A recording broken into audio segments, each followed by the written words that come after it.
खास कार्यक्रम शख्सियत में आपका स्वागत है और मैं हूं आपके साथ मोहम्मद कमर खान।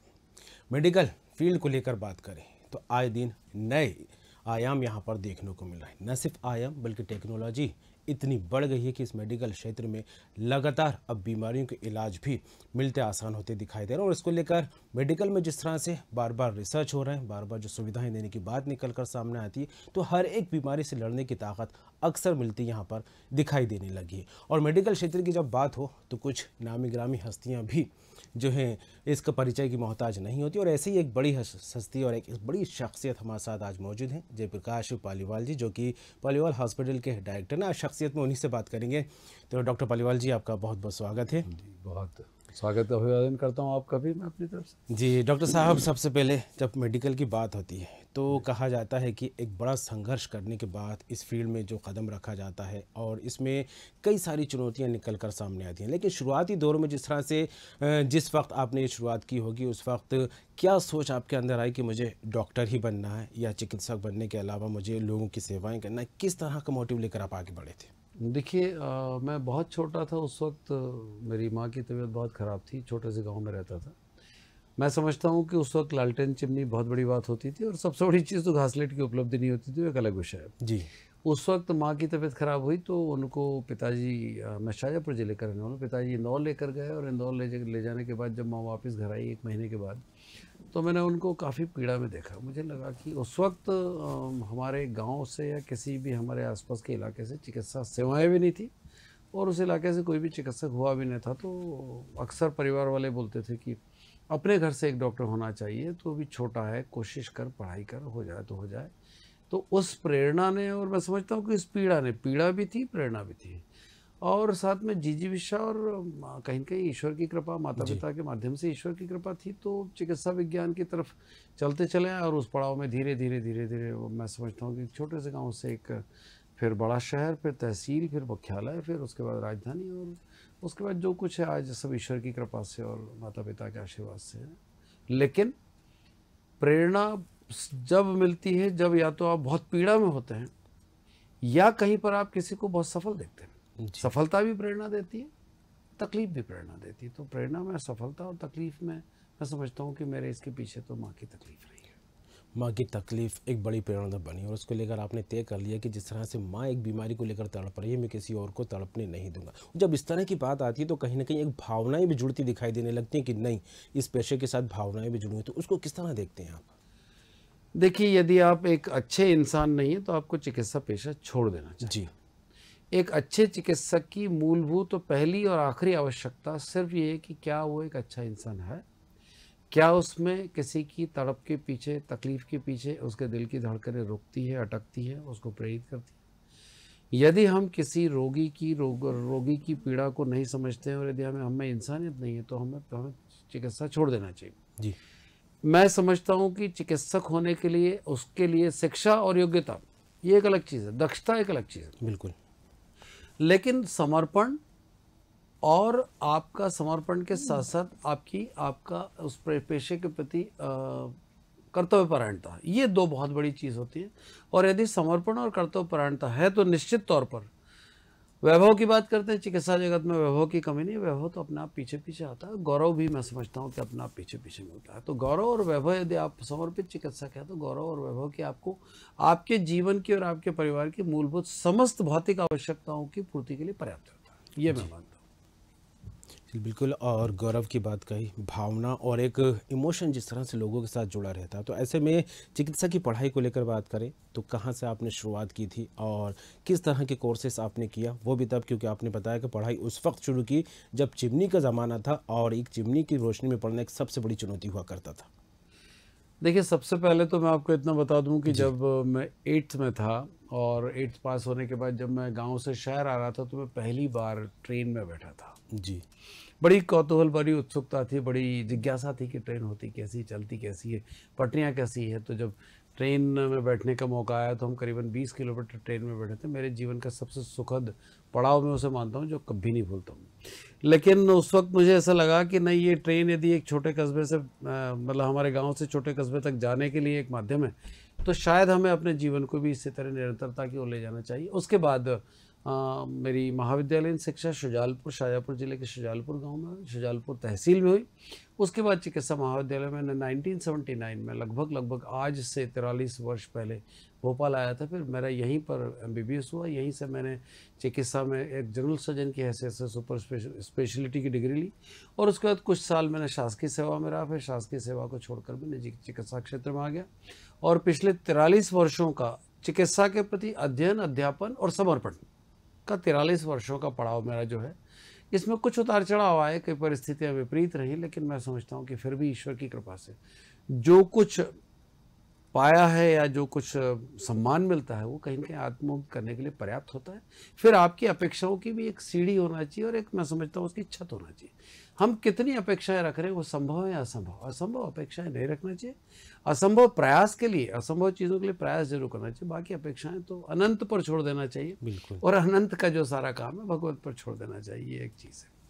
बिल्कुल। और भगवान पर छोड़ दिया जाए तो, क्योंकि भगवान डॉक्टर को भगवान का दूसरा रूप भी कहा जाता है। तो ऐसे में किस तरह के मरीज़ों को, जो क्योंकि कहा जाता है कि डॉक्टर जो है धरती पर एक भगवान का रूप है, कुछ पेचीदगियाँ भी कुछ मरीज़ों के साथ देखने को मिलती हैं। कई केसेस ऐसे भी निकल कर सामने आते हैं जो एक बड़ी चुनौती बनकर निकल कर सामने आते हैं और उनका ट्रीटमेंट सही तरीके से किया जाए तो स्वस्थ होकर घर भी लौट जाते हैं। तो शायद यही वजह है कि डॉक्टर को एक भगवान का प्रारूप भी माना जाता है। तो ऐसा कोई केस आपकी लाइफ में आया हो जिसको लेकर ये माना हो कि नहीं यार, इसको सही करना है तो करना है, चाहे कुछ भी हो जाए? मुझे आज भी मालूम है, जब मैं एमबीबीएस करने के बाद, एमएस करने के बाद जब बाहर आया, तो उस वक्त एक छोटा बच्चा करीबन 6-7 साल का मेरे गांव का, उसके पिताजी लेकर आए। उसने जैसे कौतूहलवश बच्चे जो मुंह में सुई रख लेते हैं, तो एक सुई रख ली थी मुंह में और वो सुई उसके सांस के पाइप में चली गई थी। उस वक्त मेडिकल कॉलेज में भी इतने संसाधन नहीं थे जितने आज हैं। उस वक्त चिकित्सा विज्ञान में इतने साधन नहीं थे जितने आज हैं। और उस वक्त ब्रोंकोस्कोपी, दूरबीन और ये सब चीज़ें मैं समझता हूँ कि कहीं कहीं विकसित होने की दिशा में थी और उनके विशेषज्ञ बहुत कम हुआ करते थे। जब उसके सांस के पाइप में चला गया तो मेडिकल कॉलेज में लगातार परेशान होता रहा और परेशान होने के बाद वो सुई उसके फेफड़े के सांस के पाइप की सांस की नली में पड़ी हुई थी। एक दिन वो अपने बच्चे को लेकर आया, मुझसे बोलने लगा कि जो करना है करें, मैं बच्चे को घर या सुई के साथ नहीं ले जाना चाहता, ये बच्चा मरे जिए जो कुछ होना आपका है, और किसी भी स्थिति में मैं इसे यहाँ से अब इस परिस्थिति में नहीं ले जाऊँगा। बहुत रिस्क लेकर बिना संसाधन के मैंने उसकी छाती का ऑपरेशन किया, उसके सांस का पाइप खोला और वो सुई भाग्य और भगवान के भरोसे आगे बढ़कर निकालने की कोशिश की, निकल भी गई। मैं समझता हूँ कि मेरे जीवन की वो जो घटना थी, मैं उसे कभी नहीं भुला सकता। आज वो बच्चा जीवित है और फौज में, मिलिट्री में। वेरी गुड, बहुत अच्छी बात है ये, क्योंकि एक बड़ी उपलब्धि आपकी रही। और जिस तरह से आपने भी जिक्र किया कि चिकित्सा के क्षेत्र में तकरीबन 4 दशक से ज़्यादा का वक्त आपको हो गया, तो जाहिर सी बात है जब इतना लंबा वक्त हुआ, तो जब आप एमबीबीएस कर रहे थे आपने बताया कि उस वक्त एक बड़ी ट्रेजेडी यहाँ पर देखने को मिली थी, वो है गैस त्रासदी। उस वक्त का मंजर अगर याद किया जाए तो किस तरह की तस्वीरें निकल कर सामने आई थी, और उसके कुछ सालों बाद जिस तरह की अभी भी फ़िलहाल उससे ही गुजरते दिखाई दे रहा है, वो है पेंडेमिक कोरोना-19। तो ऐसे में इन 2 महामारियों या इन 2 ट्रेजेडियों को लेकर बात करें तो किस तरह देखते हैं इन दोनों को आप? देखिए, यदि गैस राहत की बात करें तो मैं समझता हूँ कि 2 और 3 दिसंबर 1984 की दरमियानी रात हम लोग मेडिकल हॉस्टल में रुके हुए थे। हम मेडिकल हॉस्टल रहते थे और वो भोपाल का सर्वाधिक प्रभावित क्षेत्रों में वो भी आता था। पर चूंकि हम तो पूरी रात सोते रहे, सवेरे जब बहुत ज़्यादा हंगामा हुआ 3 दिसंबर की सुबह 4, साढ़े 4, 5 बजे जब बहुत हंगामा हुआ, चारों तरफ से बहुत शोर शराबा होने लगा, तो नींद खुली और तब ऐसा लगा कि कहीं कोई दंगा तो नहीं हो गया, किसी प्रकार का दंगा फसाद तो नहीं हुआ। तो पहले तो जब खिड़की खोल के हमने दरवाजे, खिड़की से बाहर मेडिकल हॉस्टल से देखा तो हमको खांसी चलने लगी। हमने खिड़की बंद की कि क्या बात है, दंगा इतना ज़्यादा हो रहा है, शायद धुएं की वजह से कुछ गोला बारूद लोगों ने फेंका होगा, आगजनी होगी, ये सोच के हम कमरे में रहे। लेकिन बाद में जो है मतलब दरवाज़ा खटखटा के हमारे साथियों ने बोला कि भोपाल गैस त्रासदी में गैस लीक हुई है, तो अभी कोई कमरे से बाहर ना निकले, थोड़ा सा और डाइल्यूट हो जाए, या तो बोले यहाँ से भाग चले या फिर नहीं भागें, क्या करना है इस बारे में योजना बनाएं। तो उस वक्त हम लोगों ने आपस में चिल्ला के एक दूसरे के माध्यम से, पेजर था उस वक्त, पेजर के माध्यम से योजना बनाई कि अभी फिलहाल कमरे नहीं छोड़ना चाहिए। तो हम कई लड़कों ने, जो उस वक्त हम इंटर्नशिप कर रहे थे, एमबीबीएस कंप्लीट हो गया था, कई लड़कों ने पेजर के माध्यम से एक दूसरे को, पेजर शायद आज की नई पीढ़ी तो जानती भी नहीं पेजर क्या होता है, एक छोटा सा यंत्र होता था जिससे मैसेज दिए जाते थे। तो हम कई सारे डॉक्टर जो हम एमबीबीएस करने के बाद वहाँ मेडिकल हॉस्टल में थे, हम में से 90% डॉक्टर भागे नहीं। और शायद हमारा नहीं भागना ही हमारे लिए सौभाग्य वाला विषय रहा है कि हम गैस एक्सपोजर में तो आए, लेकिन कम से कम एक गैस एक्सपोजर आए। लेकिन दोपहर का 11-12 बजते बजते तक तो मंजर इतना ख़राब था कि मेडिकल कॉलेज से भी बुलबुल आने लगा। और फिर हम लोग जब मेडिकल कॉलेज में पहली बार गए तो मैं समझता हूँ कि उस वक्त 3 दिसंबर 2084 दिन के 11 साढ़े 11 का समय होगा, जब हम कुछ छात्र मेडिकल कॉलेज में गए तो देख के मतलब अविश्वसनीय नज़ारा था। लगभग 2500 लाशें मेडिकल कॉलेज की सड़क के वहाँ बाहर, मेडिकल कॉलेज और हॉस्पिटल के बीच में 2500 लाशें, कफन नहीं, कपड़े में ऐसे कैसे पड़ी हुई, हमने जीवन में पहली बार देखी। दिल दहल गया, पूछने लगे कि ये क्या सब जिंदा है? बोले सब मर गए हैं, सारे के सारे मर गए। तो मैंने अपने जीवन में सबसे ज़्यादा लाशें उस वक्त देखी। और उस वक्त फिर हम लोगों ने सभी जितने छात्र थे संकल्प लिया कि जीवन में जो होगा होगा, जो ये लाशें हैं शायद ये हमारा हाल तो नहीं होगा, हमें जितना ज़्यादा से ज़्यादा काम करना चाहिए। और हमने हमारे प्रोफेसर्स और मेडिकल कॉलेज की टीम के साथ उस वक्त बहुत काम किया। लेकिन वो मंजर हिला देने वाला था। फिर उसके बाद बरसों बाद मैं समझता हूँ कि कोविड की बात करें तो मार्च 21 में और फिर अप्रैल 22 में जो कोविड का मंजर, नहीं मार्च 20 में और अप्रैल 21 में जो कोविड का मंजर आया, कोविड का मंजर दूसरी वेव में जो था वो भी बहुत खतरनाक, बहुत भयानक था। एक साथ हमने इतनी लाशें जरूर नहीं देखी, पर एक साथ इतने रोगी हमने देखे जो बहुत बुरी तरह तड़प रहे थे, परेशान थे, ऑक्सीजन के लिए परेशान थे, डॉक्टर्स के लिए परेशान थे, चिकित्सा सुविधाओं के लिए परेशान थे, मेडिसिन के लिए परेशान थे। बड़ी दया आती थी और ऐसा लगता था कि हमारे पास सब कुछ है पर फिर भी हम बहुत असहाय हैं। जितने संसाधन हाथ में थे और आसपास थे, उन संसाधनों को पूरी तरह झोंक कर जो जो कर सकते थे वो करने का प्रयास किया। और जो जो करने का प्रयास किया, मैं समझता हूँ कि उसमें ईश्वर ने, कम से कम मेरे हॉस्पिटल में तो ईश्वर का बहुत सहयोग रहा कि पूरे कोविड सेकंड फेज के टाइम हम जितने भी कर्मचारी थे, एक भी कर्मचारी को मेरे समय कोविड नहीं हुआ। ये बहुत बड़ा चमत्कार है चिकित्सा विज्ञान के लिए। मैं इसे बहुत बड़ा चैलेंज मानता हूँ, पर ये चैलेंज मैं इसलिए नहीं मानता हूँ कि ये चैलेंज में हमारा साथ ईश्वर ने दिया, परमात्मा ने दिया, विधाता ने, गॉड ने दिया, वाहिगुरु ने दिया। हमारा साथ जो है, मतलब मैं समझता हूँ कि कहीं न कहीं ईश्वर अल्लाह ने दिया। तो उस वक्त हमारे हॉस्पिटल किसी को कोविड नहीं हुआ। जब कुछ दिनों तक कोविड नहीं हुआ तो पूरी जिजीविषा के साथ, पूरा आत्मविश्वास के साथ हम और अच्छा काम कर लगे। और मैं अकेला ही नहीं है, मेरा अस्पताल अकेले, कई अस्पतालों ने कोविड में बहुत अच्छा काम किया। कुछ अस्पतालों ने विसंगतियाँ भी की, कुछ लेन देन में विसंगतियाँ हुई। मानव मात्र में जब कभी इस तरह की परिस्थितियाँ तो कुछ लोग उसका आपदा में भी अवसर तलाशते हैं। तो कहीं न कहीं उस मामले में जब कुछ चिकित्सकों के गलत दृष्टिकोण से या गलत तरीक़ों की बातें सामने आई तो कहीं न कहीं उस आपदा में अवसर तलाशने की बातें आई, तो हमारा भी कहीं न कहीं शर्म से नीचा हुआ है। पर क्या कर सकते हैं, सोसाइटी है, जिसको जैसा करना है उसको वैसा भरना है।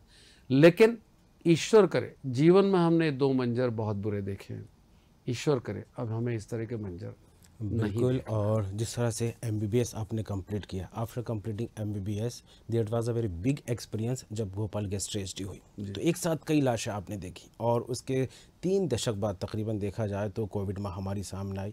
यहाँ पर एक एक करके पेशेंट ज़रूर आए, लेकिन तस्वीरें देखकर वाकई दिल दहलने वाली बात निकलकर सामने आई थी। और जो सबसे बड़ी इस वक्त जो चुनौती बनी थी डॉक्टर साहब, वो थी ऑक्सीजन को अरेंज करना, उसको मैनेज कैसे करना, क्योंकि हर एक मरीज़ की कंडीशन अलग थी। तो ऑक्सीजन उस टाइम जो है जीवन अमृत मानी जा रही थी, तो किस तरह आपने मैनेज किया उसको? यदि ऑक्सीजन की बात करें तो पता नहीं क्यों, मतलब मैं अपनी व्यक्तिगत तौर पर बात करूं तो जनवरी 2021 में एक एहसास सा होता था कि ये कोविड सेकंड फेज़ आया और ज़्यादा खतरनाक आया तो हमको बहुत दिक्कत आएगी। तो मैंने अपने वेंडर को बुला के उसके सामने मैंने बहुत बड़ी राशि एडवांस के रूप में रखी कि ये इतना इतना पैसा मैं आपको दे रहा हूँ, मेरी ऑक्सीजन की सप्लाई बाधित नहीं रहना चाहिए। तो जब उसको मैंने राशि दी, उसने मुझसे पूछा क्या है, मैंने कहा ये राशि एडवांस रखें और ये राशि एडवांस आपके पास पड़ी रहेगी, पर ऑक्सीजन की मेरे को कमी नहीं आना चाहिए, क्योंकि ये जो राशि है मैं आपको इसलिए दे रहा हूँ कि मरीज को यदि कोविड के समय ऑक्सीजन नहीं मिला तो सबसे पहली चीज़ प्राणवायु है। प्राण ही नहीं रहेंगे तो हम किसकी प्राण रक्षा करेंगे। तो शायद वो एक निर्णय, और वो भी कहीं न कहीं ईश्वर की प्रेरणा थी, शायद वो निर्णय ऐसा रहा है कि उस वेंडर ने फिर सारी प्राथमिकता के साथ, चूंकि हमारा रिटर्न एग्रीमेंट था, सारी प्राथमिकता के साथ मेरे निजी अस्पताल में 2.5 ton 25 quintal per day oxygen लगती थी। इतनी बड़ी मात्रा लगती थी कि हम कई बार हम खुद परेशान होते थे कि सब कुछ होने के बावजूद कई बार ऐसा लगता था कि आधे घंटे 20 मिनट का समय बचा, 100 मरीज हैं, कहीं ऐसा ना हो 20 मिनट ऑक्सीजन ना आए तो इन 100 मरीजों में से कई मर जाएंगे। ऐसी परिस्थितियाँ भी, ऐसे भीषण तनाव वाले क्षण भी उन दिनों हमने देखे हैं। पर कहीं न कहीं किनारे किनारे भी ईश्वर ने मेरे यहाँ की तो लाज रखी जी। और कहीं न कहीं जो प्लानिंग थी या जो प्रेरणा थी, ईश्वर की प्रेरणा थी। लेकिन सर इस कोविड काल में एक चीज़ और ये देखने को मिली, जो खुद को अपने आप को तंदुरुस्त रखने में काफ़ी गंभीर थे, तो उनको कहीं ना कहीं ये बीमारी जो है एक कमज़ोर बीमारी साबित हुई, क्योंकि उन्होंने इस चीज़ को अचीव किया और उसको कहीं ना कहीं मात दी। लेकिन जो लोग सेहत को लेकर अवेयर नहीं थे तो कहीं ना कहीं वो इसकी चपेट में आते दिखाई दिए। तो लोगों को स्वस्थ रहने के लिए क्या कुछ कदम उठाने चाहिए? देखिए, दो अलग अलग पक्ष हैं इसमें। जी। पहली चीज़ तो है कि आप सब पालिए, कबूतर पालिए, तोता पालिए, बिल्ली पालिए, कुत्ता पालिए, गाय पालिए, बकरी पालिए, कुछ भी पालिए, जी। आपको नुकसान नहीं देंगे। मुगालता मत पालिए। सबसे बहुत सारी मौतें कोविड में लोगों की मुगालते में हुई। लोग ये समझते थे कि मुझे कुछ नहीं होगा, मैं महाबली, मैं बाहुबली। मुगालता पाले बैठे रहे और समय पर इलाज नहीं कराया, उसके बाद बीमारी बढ़ी, उसकी वजह से भी बहुत सारी मौतें मैंने देखी है। तो मैं एक तो लोगों को ये बोलूँगा कि स्वास्थ्य को लेकर मुगालता मत पालिए। दूसरा, जी। स्वास्थ्य सर्वोपरि के सिद्धांत पर सुबह की शुरुआत कीजिए। यदि आप बहुत व्यस्त हैं तो व्यस्तता मैं मूर्खों का शब्द मानता हूँ। व्यस्तता कोई शब्द नहीं होता, जीवन में कोई व्यस्त नहीं। ईश्वर ने सबको 24 घंटे दिए। आपकी समय की योजना कैसी है, आपके टाइम मैनेजमेंट कैसा, बहुत इंपॉर्टेंट है। यदि आप 60 से ज़्यादा की उम्र के हैं तो 24 घंटे में 10% समय, यदि आप 50 से ज़्यादा की उम्र के हैं तो 24 घंटे में कम से कम 8% समय आप अपनी सेहत को समर्पित कीजिए। आपके लिए बेहद ज़रूरी है। जो हिट है वो फिट है। यदि आपकी सेहत ही आपका साथ नहीं दे रही, संसार आपका साथ नहीं देगा। बिल्कुल, सेहत साथ नहीं देगी तो बाकी संसार साथ नहीं देगा। लेकिन जिस तरह से सेहत की आपने बात की, तो आपको देखकर मुझे बार बार ये सवाल जहन में आ रहा है कि आखिर आपकी सेहत का राज क्या है? क्योंकि 60+ आप हो चुके हैं, लेकिन जिस तरह से मेंटेन किया तो लग नहीं रहा कि आप 60 साल के हो चुके हैं। ये कौतूहलवश ये प्रश्न तो कई लोग पूछते हैं। जी। मैं इसमें ईश्वर की कृपा मानता हूँ, लेकिन ईश्वर की कृपा के साथ साथ प्रेरणा भी। हम जब तक अपनी सेहत को लेकर अपना कान नहीं पकड़ेंगे, हम स्वस्थ नहीं रह सकते। यदि आज सेहत की बात करें, ईश्वर की कृपा से ब्लड प्रेशर, डायबिटीज़ नजर ना लगे, कुछ नहीं है, सब कुछ अच्छा चल रहा है, कहीं कोई रोग नहीं, निरोगा शरीर है, सब कुछ अच्छा है। चश्मा लगता था तो अभी तो कुछ सालों से, कुछ 1 साल से तो चश्मा भी छूट गया, वो भी धीरे धीरे धीरे धीरे कम हो गया। ये सब ईश्वर कृपा मानता हूँ। लेकिन यकीन करें, मैं कम से कम 10% समय ईमानदारी से अपने ऊपर खर्च करता हूँ। कितनी भी व्यवस्था हो, इस समय में मैं कटौती नहीं करता। तो हर व्यक्ति को ये एक अलग बहुत लंबा विषय है, और लंबा विषय होने के साथ साथ इसमें निरंतरता बहुत जरूरी है। जी। आपका समर्पण खुद के प्रति, स्वयं समर्पण आवश्यक है। यदि आप स्वयं समर्पित नहीं है तो दूसरी चीज़, ईश्वर बोलता है साधना क्या है? साधना, शरीर की साधना को साधना कहा जाता है, संसार की साधना को साधना कहा जाता है, ईश्वर की साधना को साधना कहा जाता है। यदि शरीर सदा नहीं हुआ तो आप क्या व्यापार की साधना करेंगे, क्या परिवार के लिए साधना करेंगे, क्या संसार के लिए साधना करेंगे, और क्या किसी चीज़ के लिए भी करेंगे? सबसे पहले शरीर सधे, और शरीर नहीं सधा तो आप कुछ भी नहीं साध सकते। और इस भौतिक युग में इतना ज़्यादा वक्त, इस वक्त समय बहुत तेज हो रहा है कि आपका रिप्लेसमेंट आपसे सिर्फ एक आलपिन के सिरे बराबर दूर है। आपका प्रतिद्वंदी भी हो सकता है वो, बिल्कुल। और आपको खो करने वाला भी हो सकता है। एक आलपिन के सिरे बराबर दूर है। आप मान के चलिए कि यदि आपने अपनी सेहत को आलपिन के सिरे पर रखकर इतना ज़्यादा सिंसियरली यदि आपने अपने सेहत को नहीं लिया, तो अगला व्यक्ति आपको खो कर देगा। और एक चीज़ और है, चाहे परिवार हो चाहे संसार हो, यदि आप उनके लायक नहीं बचे तो वो आपको अटाला मान के आपका विकल्प ढूंढ लेगा या रास्ता ढूंढ लेगा। बराए मेहरबानी खुद के लिए, बराए मेहरबानी परिवार के लिए, व्यापार के लिए और संसार के लिए, सबसे पहले खुद को स्वस्थ रखें। ये मेरा आपसे एक व्यक्तिगत आग्रह है। इसके साथ कभी कोई समझौता ना करें। बिल्कुल। चाहे वो खान पान का मामला हो, चाहे वो आचरण का मामला हो, चाहे उठने बैठने का मामला, आपकी दैनंदिन दिनचर्या में खान पान, आहार और आपका सोना, उठना बैठना एक निश्चित सीमा में होना ही चाहिए। और अंतिम बात मैं इस बारे में यही कहूँगा कि दिन में ऐसा कोई काम मत करिए कि रात की नींद चली जाए, और रात में ऐसा काम मत करिए कि दिन में मुँह छुपाना पड़े। मस्त रहिए और कभी भी बिना तनाव के काम करिए। बहुत सारी चीज़ें, बिल्कुल, टेंशन फ्री रहना भी एक सबसे बड़ी औषधि है इंसान की सेहत के लिए। और लेकिन जब टेक्नोलॉजी की बात आती है तो जाहिर सी बात है, मेडिकल फील्ड में भी कई सारी ऐसी मशीनरी, कई सारी ऐसी टेक्नोलॉजी देखी कि आज हर बीमारी का इलाज संभव होता नज़र आ रहा है। और ऐसे में पॉलीवाल हॉस्पिटल को लेकर बात करें तो किस तरह की सुविधाएँ प्रोवाइड की जाती हैं, किस तरह की बीमारियों का इलाज यहाँ पर किया जाता है? देखिए, पहले तो मैं शासन की आयुष्मान योजना का बहुत धन्यवाद दूंगा कि शासन ने की जो महती योजना की, जिसमें गरीब और मध्यम वर्ग के लोगों को बहुत लाभ मिलता है। तो ये योजना बहुत ही फलदायी है और लोगों के लिए बड़ी लाभदायक है। रहा सवाल पॉलीवाल हॉस्पिटल का, तो लगभग सारी सुविधाएं, कुछ ऐसी सुविधाएं जो शहर में उपलब्ध नहीं कर सकते हैं, उनमें से कुछ सीमित सुविधाओं को छोड़कर बाकी सारी सुविधाओं के साथ, सारी टीम के साथ साथ हमसे जो सर्वश्रेष्ठ बन पड़ता करते हैं। और हमें हमारे डूज एंड डोंट मालूम है। यदि कोई चीज़ हमारे यहाँ नहीं हो पाएगी तो हम उसको समय रहते बता देंगे और बोल देंगे कि यार एक काम करिए, मेरे से बेहतर यहाँ। ये बड़ा ईमानदार आपका रवैया होना ही चाहिए। प्रत्येक चिकित्सक का ये रवैया होना चाहिए कि उसकी सीमा के दायरे में क्या संभव है।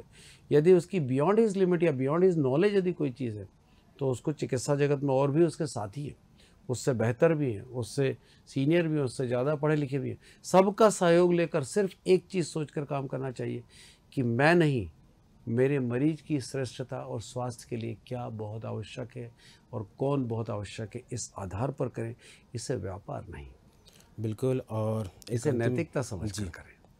बिल्कुल डॉक्टर साहब, और एक बात यह है कि जिस तरह से व्यस्तता को लेकर आपने कहा कि व्यस्तता कोई चीज़ नहीं होती, व्यस्तता अगर अपने आप में अंदर ले आए तो कई चीज़ों का नुकसान आप उठा भी सकते हैं, क्योंकि इंसान को जो लाइफ मिली है 24 घंटे की, उसमें खुद को भी देखना है, दिनचर्या को भी देखना है और फैमिली परिवार को भी देखना है, तो कहीं ना कहीं इमोशंस की भी बात आती है। और जो बिजी होने की बात अक्सर लोग करते दिखाई देते हैं, तो कहीं ना कहीं उनकी दिनचर्या बिगड़ती दिखाई दे रही है, खासकर कि हेल्थ के मामले को लेकर। तो अंत में क्या कुछ मैसेज देना चाहेंगे लोगों को? और स्वास्थ्य के बारे में आपको क्या खाना है, सीमाएं होना चाहिए।